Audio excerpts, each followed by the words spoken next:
Autre type de vol en augmentation, il concerne les distributeurs automatiques. Les policiers constatent que ces machines sont de plus en plus victimes d'attaques à la voiture bélier. L'an passé, le préjudice total pour les banques s'est élevé à 3 millions d'euros. Alors les fabricants cherchent désormais des parades. Franck Genozo, Chloé Cormery. Un incendie dans la nuit filmé par un téléphone portable. Un puissant 4x4 vient d'enfoncer la façade de cette banque. Les braqueurs repartent avec 100 000 euros dans les poches. La méthode est désormais de prendre l'argent à la source, dans les distributeurs. Voiture bélier, arrachage de façade, ouverture à l'explosif. En 5 ans, les attaques ont été multipliées par 3. Il y en a une 60aine par an. Une entreprise discrète dans la zone industrielle de Dijon. Dans ce laboratoire, on développe de nouvelles parades à ces agressions.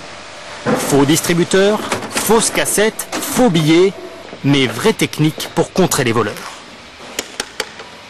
Ceci est une cassette d'automate bancaire qui contient l'ensemble des billets de banque. Elle est équipée d'un système de protection muni de capteurs de température, de gaz, de liquide, d'ouverture, de thermique. En cas d'agression, voilà ce qui se passe.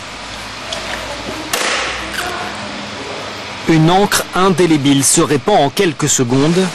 Les billets maculés sont inutilisables. La technique existe depuis 20 ans sur les valises de transporteurs de fonds. Depuis 1 an et demi, elle équipe désormais quelques centaines de distributeurs sur 45 000 en France, dont cette banque par exemple, où chaque automate peut contenir jusqu'à 120 000 euros. Les poches d'encre y sont régulièrement changées. Nous avons, sur ces 10 dernières années, fait évoluer nos encres 8 fois pour essayer d'avoir toujours un métro d'avance par rapport à des gens qui, effectivement, quotidiennement, essayent de laver, par exemple, l'encre.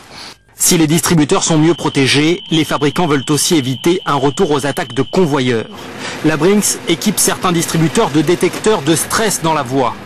Selon l'entreprise, un convoyeur demandant l'ouverture d'un coffre sous la menace d'une arme est aussitôt signalé aux centrales de sécurité.